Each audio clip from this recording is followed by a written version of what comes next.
Last time on WildChild, we sailed past Rocher Percé, had a beautiful day of sailing, came around the point and pulled into the small French fishing village of Sainte-Thérèse de Gaspé. Sunday, September 9th, and this is where we landed for the night. It's a little fishing village.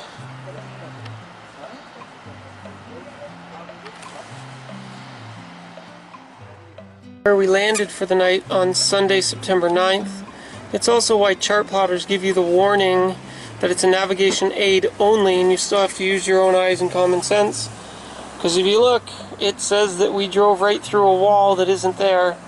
And it says we drove again right through the pier wall. The pier we're tied up on is actually right here. It's all new and it's been rebuilt. None of this is actually here. And this is not actually here. This wall and this wall are correct. This wall goes to here and down and then out. So that's why if you have to land in a strange marina at night in the dark by chart plotter alone, you really better put your radar on. With WildChild safely tied up on the dock wall, we decided to go for a walk the next morning. Good morning, honey. Good morning. Why are you bugging me? So it's Monday morning, right? Yeah, I think so. It's cold. We woke up and it's 8 degrees in the boat. We could see our breath. We were freezing. We've been on the boat so many days that my legs are starting to get sore just from never walking. We can cross here, I think. And we're very friendly and they said, yeah, just go in front of that big one. You'll be fine. Nobody will bother you. So we had 3 places to stay. It was supposed to be nasty today. But again, the wind forecasts are wrong because they're always wrong. The winds are fine. Yeah, and the only issue we had was the draft. Yeah, that's the closest our keel ever came to the bottom. Like at low tide, we probably had 6 to 10 inches of water under the keel, and that's not comfortable for me. I never want less than 6 feet under the keel. But we were fine, great. We did okay. We sat up and we watched the depth sounder until lowest tide, until we saw it come back up, and it got down to like 8.4 feet, like, and then it came back up. Oh, good morning, Coda Bear. So we have been spending, like every night, the only safe place to go is usually these little French fishing villages, and they're usually every 10 or 20 miles apart. Otherwise, if you just anchored out on the open shore, you could get caught. So every day we look on the chart plotter, where's the nearest safe port, and we try to sneak our way in there and find a place to tie up or raft off. Last night we landed here in Sainte-Thérèse de Gaspé, which is apparently a very active fishing community, and it is herring season. So unbeknownst to us, like when we were trying to come in last night, all these fishing boats are powering out and we're doing donuts to get out of their way because the opening to the harbor is only big enough for one boat at a time, and they come running through, and just our luck, we're entering the harbor at the same time the whole fleet's leaving to go herring fishing for the night. So I'm constantly trying to come in and donut to fall off and donut to fall off and zigzagging around, and they're powering their way out. They go out fishing all night long and then they return in the morning, and that's the fish processing plant, and that's where they unload. They're getting 40 cents a pound for the fish, and they need 15 cents a pound to make a profit, and they're unloading like 20 and 30 and 40,000 pounds of fish. So I have no idea how that math works out off the top of my head, and it's interesting to see the way they flood the cargo holds with water, and then they have a giant shop vac or vacuum that sucks out the fish in the water. Then there's a sorting machine, and then there's a guy on a scale who weighs it, goes in buckets, and then to see the whole process as it goes off.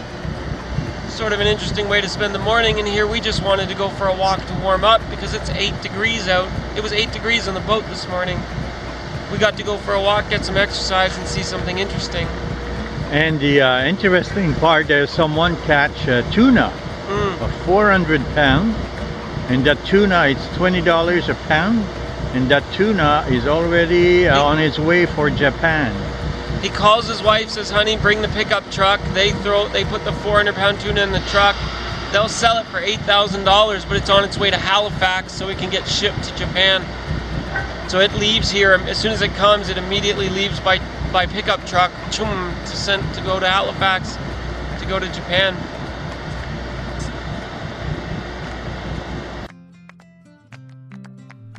What's interesting is that as we are on this sailing adventure, life goes on for the rest of the world. Just another day at work for these folks. Given that the wind forecast for this day was supposed to be severe winds, we decided to wait it out. Turned out, sunny blue skies and no wind at all. We had a lovely day exploring the village, and then the next morning we woke up and we began to make our passage across Chaleur Bay. So it's Wednesday and we're trying to make the jump across from Quebec to New Brunswick. It's only about 20 miles across the bay, and this is what the weather forecast is supposed to be for winds. Well, we've been stuck here for 2 days because the wind forecasts have been completely wrong for 2 days. There's been no wind at all. The wind forecasts were supposed to be perfect for us to cross Chaleur Bay from Quebec to New Brunswick, but as we got out there, it turns out we had hardly any wind at all and in the wrong direction. So we ended up going about 15 miles west, further down the coast. Beautiful day. I saw a fin and you're looking on the horizon. You want to see something. It's so big.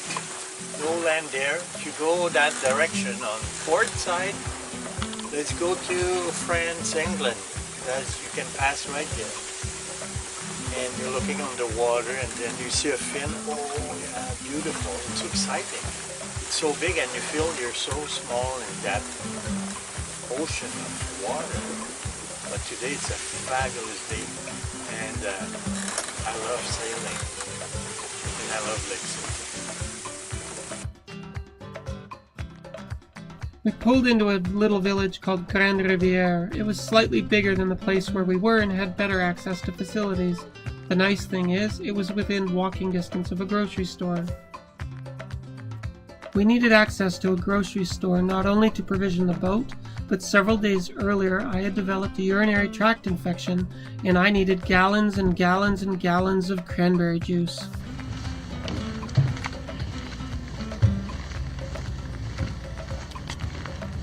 In Canada, we all have access to health care using our provincial health care card. I had a urinary tract infection and heard that there was a medical clinic up the road. However, they would not honor my Ontario provincial health card in Quebec. In Quebec, health care was for Quebec residents only. So it was a long and painful walk for nothing. En plus, bouge pas, hein. Jean-Pierre Baudin, c'est le responsable du port. Puis on est à Grande Rivière.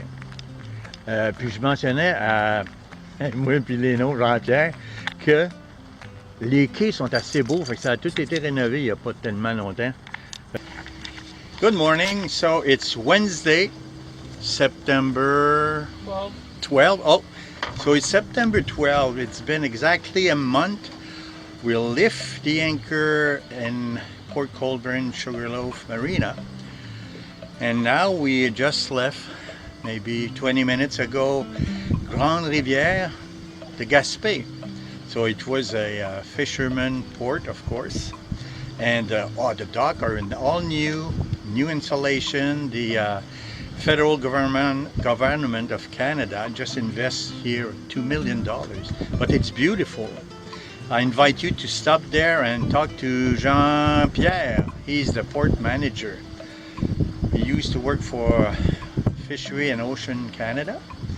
He was captain of a fisher boat for many years. His father also. So we had a chat yesterday. He visited us on board of WildChild with his 2 dogs. So the dogs were lovely. And so today it's warm, nice. So now it's what's the status? We're 5.9 over 4.6. 5.9 over 4.6. So at least we're moving. We're trying to pass the bay. We're trying since yesterday To get to New Brunswick. to get to New Brunswick. So good morning. Let's see, how are you this morning? Stop making a separate video. So, the wind forecasts have been 100% wrong the last couple of days, which is very frustrating. So 2 days ago, we wanted to leave Sainte-Thérèse de Gaspé to head across. We have about a 20-mile crossing, 26-mile crossing to get across from Quebec to New Brunswick. And the wind forecasts were exactly wrong. There was no wind at all, but there was quite a swell. So 2 days ago, the wind picked up in the afternoon from the opposite direction that it was scheduled to. But by then it was too late. We would have had only 4 hours to cross. So yesterday morning we woke up early. Wind forecasts were supposed to be beautiful, 10 to 15 knots offshore from the west, and it was supposed to be a perfect sail. We woke up early yesterday morning, motored, not a drop of wind. The wind forecasts were completely 100% wrong. Even the government of Canada said strong wind warning in effect, strong wind warning, and there was no wind at all. So we ended up just motoring yesterday 5 miles over to Grande Rivière. Again, there was no wind. It's unbelievably calm, and there's not even much wind scheduled. But when the wind forecasts say that there will be no wind, and they're always wrong, maybe that means there will be wind. So we're out right now in 6 knots of wind with patches of wind and no wind and wind and no wind and wind and no wind. But we're hoping that the seas are calm from the 24 hours of no wind yesterday. Everything's calm. We're just rolling in a gentle ocean swell. That maybe even with 3 or 4 or 5 knots of wind, we might be able to make the crossing. It's only 9 o'clock in the morning now, so we have time. I want you to enjoy the moment. So this is what we see basically where I'm sitting, and look at that sun. It's beautiful and the sea is calm. Basically, look at the rhythm. And it's warm today. We're not in 3 sweaters, we're only in 1 sweater. Yeah, so that's great. The warm. Yesterday it was raining a lot, but look at that sea here. So. We were heading south across the Bay of Chaleur. When we were about halfway across, the winds picked up to a respectable 9 knots.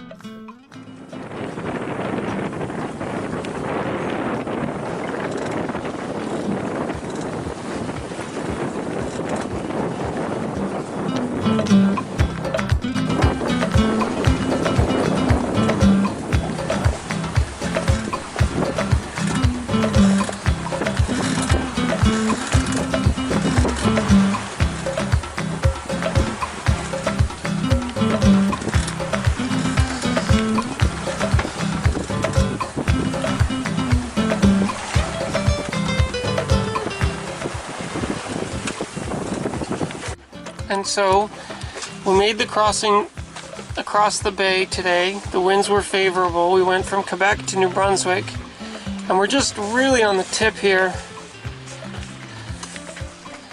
And if you look, this is called Miscue Island, and we anchored off the eastern side of it because the winds are supposed to be coming from here now, from here tonight, then here, then here, then here, then here.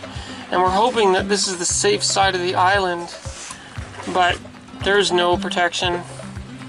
If we're wrong and the winds come around from anywheres over here, we're going to be in big trouble. This is going to become the lumpy side of the island, and I'm sure she can get nasty.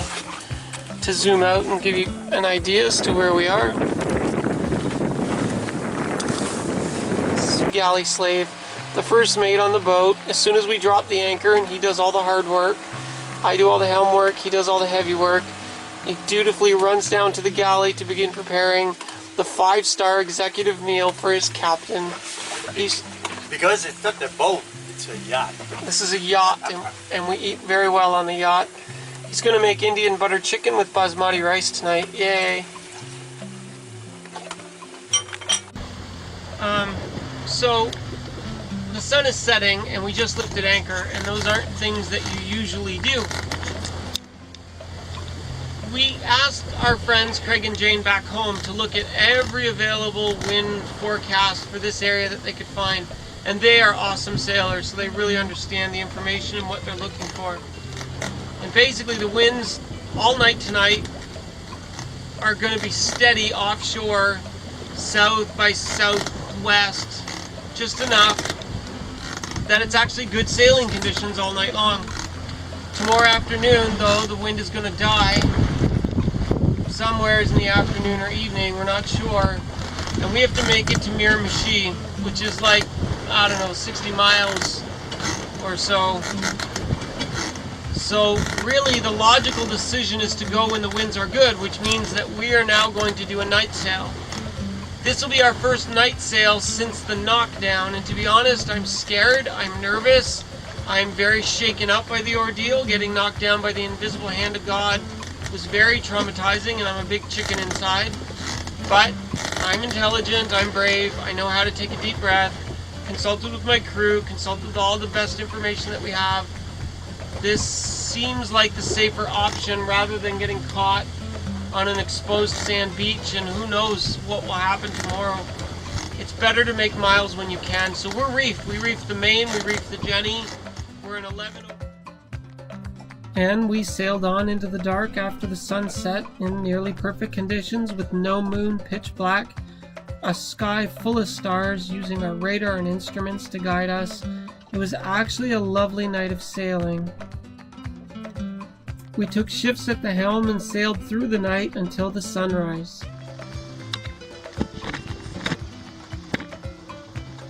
We made it through the night to sunrise, and the strongest winds that we had to contend with were up to 18 knots.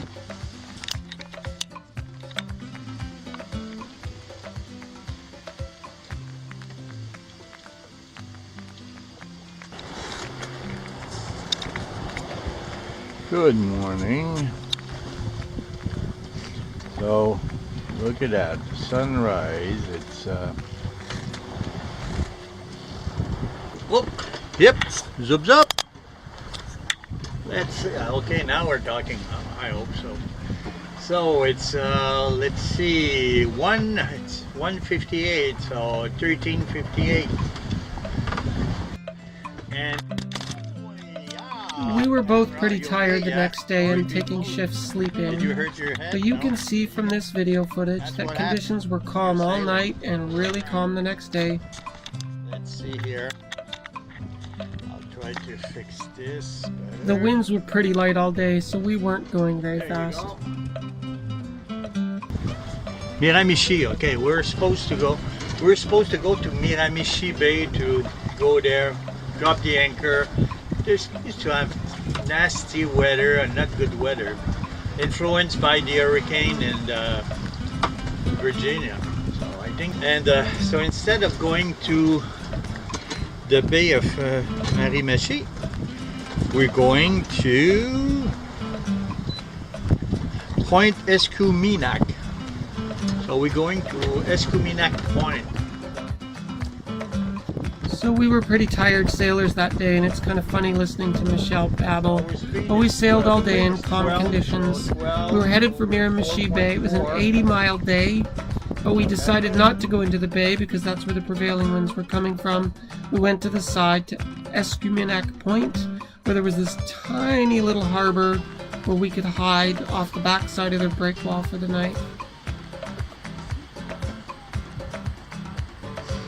So we had sailed 80 nautical miles in about 30 hours. We definitely didn't break any speed records, but at least things were calm and we were safe.